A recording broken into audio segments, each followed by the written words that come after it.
अस्सलाम नाज़रीन, मैं हूं असद अली तूर। अपने प्रोग्राम असद तूर अनसेंसर्ड में आज हम आपको बड़ी खबर देंगे कि जो आईनी पैकेज है उसमें अब फाइनली डील कहां पर तय तकरीबन पा गई है और वो अब होना बाकी रह गया है। उसमें चीफ जस्टिस कादी फाइसा के लिए क्या बुरी खबर है और इस्टेब्लिशमेंट बदस्तूर किस चीज़ पर अड़ी हुई है और वो क्या है, जस्टिस मंसूर अली शाह के बारे में क्या है, तो ये सब हम आपको बताएंगे अभी असतूर अनसेंसर्ड में एक्सक्लूसिवली।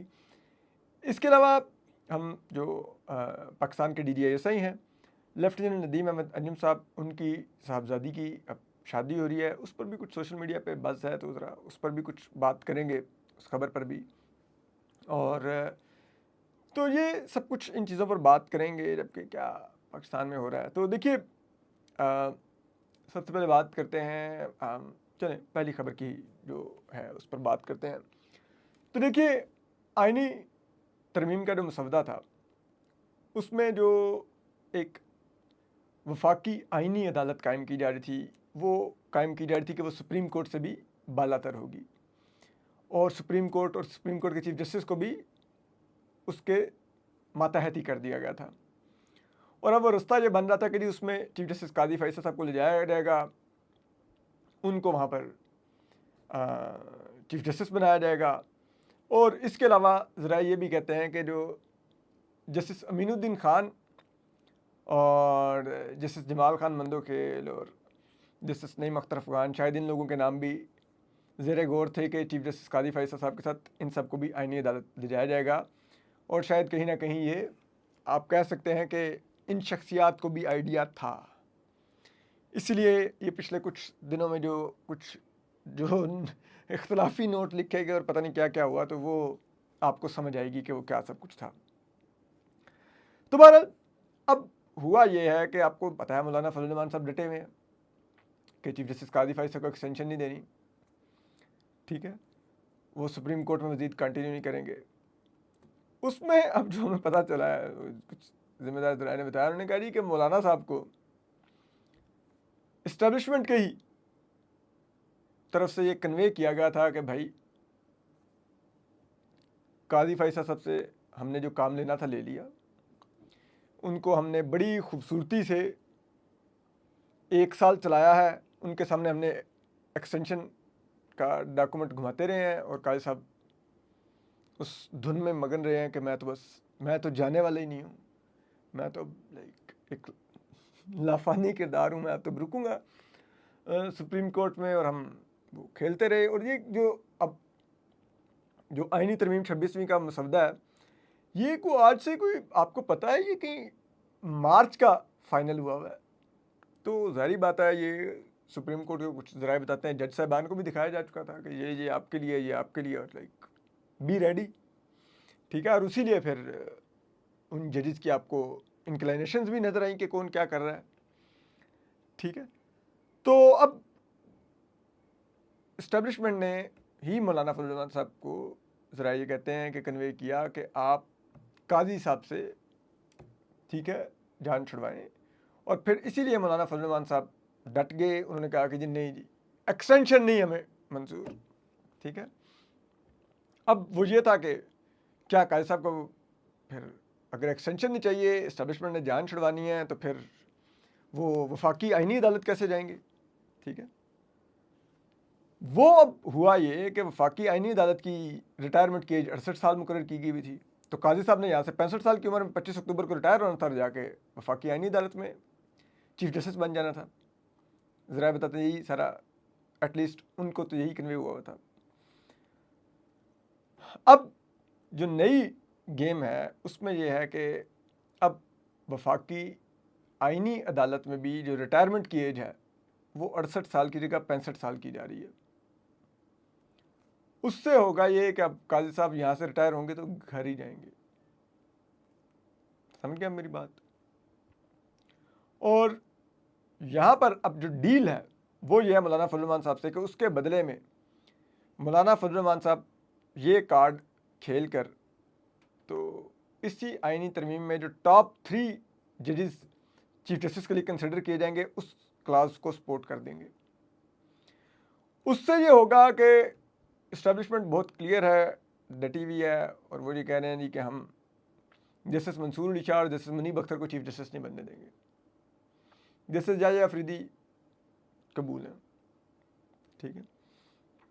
और अब जब मैं ये उस ज़राए से ये बात सुन रहा था तो आई वाज थिंकिंग कि अच्छा जस्टिस जाहिया अफरीदी इसीलिए हर बेंच में ना वो अक्सरियत में होते थे ना अकलियत में होते थे, वो तीसरी पोजीशन लेकर अपना ना पतली गली से निकल जाते थे। उन्होंने आखिरी दम तक अपनी, जिसे कहते हैं ना, चीफ जस्टिस बनने के इम्कानात को बचा के रखा कि वो किसी भी एक साइड पर पलड़ा एक बलड़े वजन डालकर दूसरी साइड को नाराज़ ना कर लें, तो वो एक तीसरी पोजीशन लेके निकल जाते थे। 12 जुलाई के फैसले में भी अगर उन्होंने देखें तो बड़े स्मार्टली उन्होंने असेस किया कि यार ये फैसला इस्टेब्लिशमेंट और हुकूमत को बड़ा नागवार गुजरेगा। तो वो ना चीफ जस्टिस कादी फैसा वली उसका जस्टिस जमाल मंदोखेल के साथ हिस्सा बने, ना वो जस्टिस नईम अख्तर अफगान और जस्टिस अमीनुद्दीन खान के नोट का हिस्सा बने, ना 8 जजेस की अक्सरियत का हिस्सा बने। उन्होंने एक अपना अलग ही, जैसे कहते हैं ना, वो डेढ़ इंट की मस्जिद बना ली इस केस में। तो फिर उनके बारे में ये है कि like he could be the chief justice and like उनके साथ उनको कोई इशू नहीं है। अब आ जाते हैं आगे उसमें, ठीक है, कि क्या ये हो पाएगा कि नहीं, दैट इज़ अनदर थिंग। लेकिन हमने आपको गुज़िश्ता रोज़ भी खबर दी थी कि ये आइनी तरमीम का मसवदा अगले कुछ दिनों में दोबारा से टेबल होगा, और उसमें से वफाकी आइनी अदालत के जज की रिटायरमेंट की उम्र 65 साल कर दी गई होगी। बाकी चीज़ों पर इस्टेब्लिशमेंट किसी चीज़ के ऊपर कुछ माइनस करने को तैयार नहीं है। वो कह रहे हैं एज इट इज़ ही अप्रूव करवाना है, और पार्लियामेंट उसी रबड़ स्टैंप की तरह यूज़ होनी है, ठीक है। तो ये तो एक वो आइनी तरमीम से मुतल्लिका जो खबर थी हमने आपको दी। इसके बाद दूसरी खबर ये है कि जो हमारे DGISI हैं लेफ्टिनेंट नदीम अहमद अंजुम साहब अभी एक्सटेंशन पर हैं। वो क्योंकि गुज़िश्ता साल 14 सितंबर को, फ्रॉम नॉट रॉन्ग, वो रिटायर हो गए थे, लेकिन फिर उनको टिल फर्दर ऑर्डर तक उनका टेन्योर एक्सटेंड कर दिया गया, ठीक है। तो उनकी साहबजादी हैं, उनकी अब शादी है, 22 को वलीमा है, ठीक है। और अब उसका जो कार्ड है वो सोशल मीडिया पर चल रहा है, और उनकी जो शादी भी हो रही है वो इज़्ज़त जावेद खान साहब हैं, ये कैप्टन रिटायर्ड हैं, और लोधरा से इनका ताल्लुक़ है, और ये पंजाब असम्बली के हल्का PP 228 के PTI के टिकट होल्डर भी थे, ठीक है।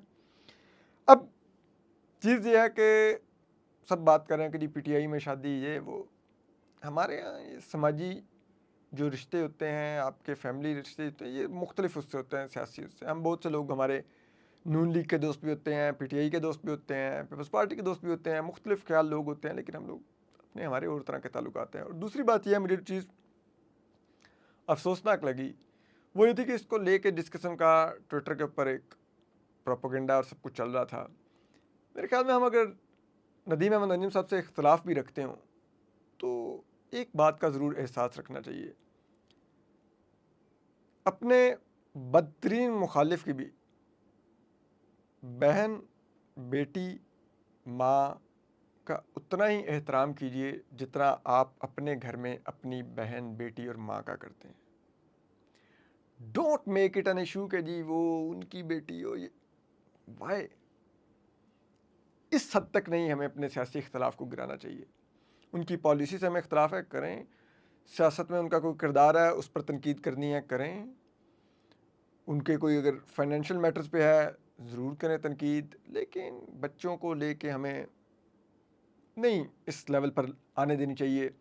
अपने जिसे कहते हैं ना, तनकीद और इख्तलाफ और नफ़रत का लेवल, वो हमें अपने मुखालिफ को भी इतना ज़रूर हमें ग्रेस से ट्रीट करना चाहिए कि यहाँ पर ना आए। लेकिन इस सब में एक चीज़ जो बहुत, मैं अभी बात करते मेरे जहन में आ रही थी, it's not only about lieutenant Nadeem Ahmed Anjum साहब। हमारी इस्टेब्लिशमेंट को भी सोचना चाहिए कि आप भी लोगों के साथ मत ये सलूक करें जो कर रहे हैं गुज़िश्ता साल डेढ़ से ख़वातीन उठा ली, जेलों में डाली हुई थी, ज़मानत नहीं हो रहे उन्हें दे रहे, ठीक है। आलिया हमज़ा साहिबा, वो सनम जावेद साहिबा, ये लोग लाइक वाई, ठीक है। अभी ये कॉन्स्टिट्यूशन अमेंडमेंट के लिए वोट चाहिए था, एक पीटीआई के वो साउथ पंजाब से एमएनए की बेटी और बीवी उठा के ले गए। ये क्या है? मुझे किसी ने बताया कि मेरी किससे बात हो रही थी, वो फिरदौस शमीम नकवी साहब से मिल के आ रहे थे, जो पीटीआई के कराची से रहनुमा है। मुझे यकीन करे बड़ा, मैं आई रियली फील बैड। उन्होंने बताया कि फिरदौस शमीम नकवी साहब ने उनको बताया कि जब उनको घर उठाने के लिए आए, और एजेंसी के लोग थे वो, तो उनकी कहीं दो साहबजादियाँ, I don't know directly but like उन्होंने बताया कि उनकी दो साहबजादियाँ नाबीना हैं। कहीं ये भी था कि इनको इनकी बच्चियों समेत उठाना है। तो कहते हैं मैंने उनकी मिन्नत की, मैंने कहा मेरी बेटियां नाबीना हैं, इनको छोड़ दीजिए। तो कहते हैं उनको फिर इस बात पर रहम आ गया कि ये तो बच्चियां ही नाबीना है।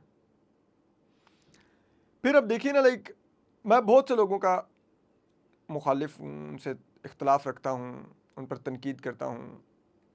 Imran Riaz is one of them. मैं आज भी उनको एक वजह से माफ़ करने को तैयार नहीं हूँ कि जो कुछ उन्होंने नूर मुकद्दम के बारे में बोला था, वो जो बेटी हमारी इधर कत्ल हुई थी इस्लामाबाद में, ज़ाहिर जाफ़िर के हाथों, ठीक है, उस दरिंदे के हाथों, मैं आज भी इमरान रियाज को उस पर माफ़ करने को तैयार नहीं हूँ। लेकिन क्या मैं ये इस चीज़ की वजह से इस चीज़ पर तनकीद ना करूँ कि जी क्योंकि मैं इमरान रियाज से इख्तलाफ रखता हूँ तो उसके साथ जो हुआ वो ठीक हो गया? बिल्कुल नहीं। इमरान रियाज को जिस तरह निशाना बनाया गया, जिस तरह तशद्दुद किया गया, उनकी अहलिया, उनके बच्चों पर जो गुजरी होगी वो क्या होगी? जब वो घर आए, मुझे किसी ने बताया, वो उनसे मिल के आए, उन्होंने कहा कि उनकी अहलिया बताती हैं कि अब इमरान रियाज घर आके भी मैं कई दफ़ा देखती हूँ तो वो रात को आँख खुलती है तो इमरान रियाज नींद में होता है, लेकिन वो नींद में दीवार की तरफ मुँह करके खड़ा हुआ होता है। Like this is another level of trauma, ठीक है। अब आप मुझे बड़ा फील हुआ ना कि जब मैं था, पीटीआई का दौर था, तो अबसार साहब को गोली लगी, मतीउल्लाह जान साहब उठाए गए, मेरे साथ भी एक छोटा मोटा वाक़या पेश आ गया, I don't care about it. तो फवाद चौधरी साहब ने जाके बीबीसी को इंटरव्यू दिया, उस वक्त इन्फॉर्मेशन मिनिस्टर था, एंड आई कैन अंडरस्टैंड वो उस वक्त हुकूमत की जो पोजीशन थी उन्होंने उसी का दिफा करना था बतौर इन्फॉर्मेशन मिनिस्टर। उन्होंने कह दिया कि ये तो असाइलम के चक्कर में है और इसलिए फ़ौज और ISI पर इल्ज़ाम लगाते हैं जब इन पर हमले होते हैं। मुझे सच्ची बात है, बात अच्छी नहीं लगी, क्योंकि मेरा एक फवाद चौधरी साहब से एक ताल्लुक़ था पहले से, तो मैंने कहा कम अज़ कम ताल्लुक़ का रिगार्ड तो वो करते। और मैं सब मुझे एटलीस्ट मेरे ख्याल में फवाद चौधरी साहब को ये आइडिया था कि I am not asylum Sikar, मैं आज भी इस मुल्क में हूँ, उस वाक़े को भी अरसा हो गया। अगर तब नहीं आइडिया था तो अब यकीनन आइडिया हो गया होगा। लेकिन वही फवाद चौधरी साहब जब गिरफ़्तार हुए तो यकीन करें मुझे बहुत दुख हुआ जब मैंने देखा उनकी अहलिया उनकी छोटी छोटी बेटियों को लेके तो कोर्ट खड़ी होती थी, और फवाद चौधरी साहब बख्तरबंद गाड़ी से उतर रहते थे और वो बेटियाँ अपने बाप को हथकड़ियाँ लगते देखती थी। I really felt bad. नहीं, इस लेवल पर नहीं हमें गिरना चाहिए। लाइक कहीं ना कहीं हमें लिहाज कर देना चाहिए बेटियों का। लाइक ये हमारी भतीजी हैं, बेटियाँ हैं, सब हैं। Like we should not fall this low. I never met Sanam Javed, वो क्या उनके नज़रियात हैं, ये वो जो भी उनकी आप ज़ुबान पर एतराज़ कर सकते हैं, आप करना चाहें, दैट इज़ योर चॉइस, आप उनसे इख्तलाफ कर सकते हैं। बट द वे उनको मैं देखता था, उनके वालिद अदालतों में आ जा रहे हैं अपनी बेटी के लिए वो, और फिर उनके वालिद को और बेटी के ताल्लुक़ को भी लेकर जिस किस्म का घटिया प्रोपेगेंडा किया गया, मुझे बहुत दुख हुआ यार। मतलब क्या हम किस लेवल पर अब आएंगे कि हम इस लेवल पर आएंगे? मुझे खैर मैं तो शादीशुदा हूँ ही नहीं, लेकिन मैं कभी अगर कोई ख्वाहिश रखता था तो मेरी कि मेरी बेटी हो। Like I want a daughter. मुझे बेटों का कोई कभी कोई नहीं रहा, क्योंकि मैं खुद एक बेटा हूँ, मुझे पता है हम बेटे बड़े निकम्मे और माँ बाप के लिए यूज़लेस होते हैं। बेटियाँ असल प्यार देती हैं आपको, माँ बाप को। तो देखिए जब मैं ये सब कुछ देखता हूँ ना, और तो समटाइम फील के इस मुल्क में शायद हमें नहीं होनी चाहिए बेटी। क्या हमारी बेटी पे क्या गुजरेगी अगर वो देखेगी उसके बाप के साथ ये सब कुछ हो रहा है। Like why would like she go through this all. तो आप चीज़ें फील करते हैं। मैं आई रिमेंबर जब शीरी मज़ारी साहिबा गिरफ़्तार हुई तो मेरी लॉयर भी हैं ईमान, और she is like a family member, दोस्त भी हैं। तो वो जिस तरह बच्चों की तरह उधर रोती थी फूट फूट के, एंड आई रिमेंबर मैंने एक दफ़ा उनकी एक वीडियो उसी तरह रोते हुए वो गिरफ्तार करके शीरी मज़ारी साहब को लेकर, तो ईमान रो रही थी लाउंज में, तो मैं छोटी सी वीडियो बनाई, मैंने ट्वीट कर दी। वो बड़े गुस्से हुई, उन्होंने कहा कि आप वीडियो डिलीट करें, ये लाइक मैं नहीं चाहती कि लोग मुझे इस तरह रोते हुए देखें। आई सेड नहीं, ये वीडियो मैं नहीं डिलीट करूँगा, because I wanted to show people जो ये सब कुछ कर रहे थे कि आप जो कर रहे हैं इन बच्चियों पर क्या गुजरती है। हमने बहुत तनकीद की, हम फट पड़े जब मरीम नवाज साहबा के कराची में आवारी होटल के कमरे का बेडरूम का दरवाज़ा तोड़कर कैप्टन सफदर को गिरफ्तार किया गया। हमने कहा ये क्या है, हाउ डेयर आप घुसे उनके बेडरूम में। मुझे बहुत बुरा लगता था, मैं इधर देखता था ये इस्लामाबाद हाई कोर्ट में या एहतसाब अदालत में आसिफ जरदारी साहब जो अब सदर हैं, उस वक्त अपोजिशन में थे, तो वो आए होते थे, तो उनकी साहबजादी जो कि अब MNA हैं आसिफा भुट्टो साहिबा, वो अपने वालिद का हाथ पकड़ के उनको चला रही होती थी। आसिफ जरदारी साहब, जारी बात है उनका एज फैक्टर है तो उस तरह से नहीं, तो वो उनको पकड़े। मुझे बड़ा बुरा लगता था कि यार a daughter should not go through this, के उसको अपने बाप को इन हालात में इस सब से गुजारना पड़े, और वो उन बेटियों का क्या ट्रामा होता होगा।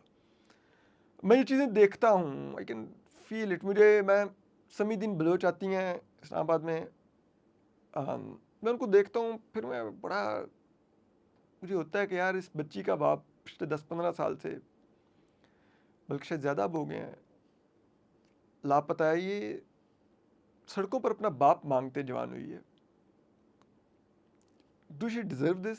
क्या इस रियासत में किसी के दिल में कोई रहम नहीं होता?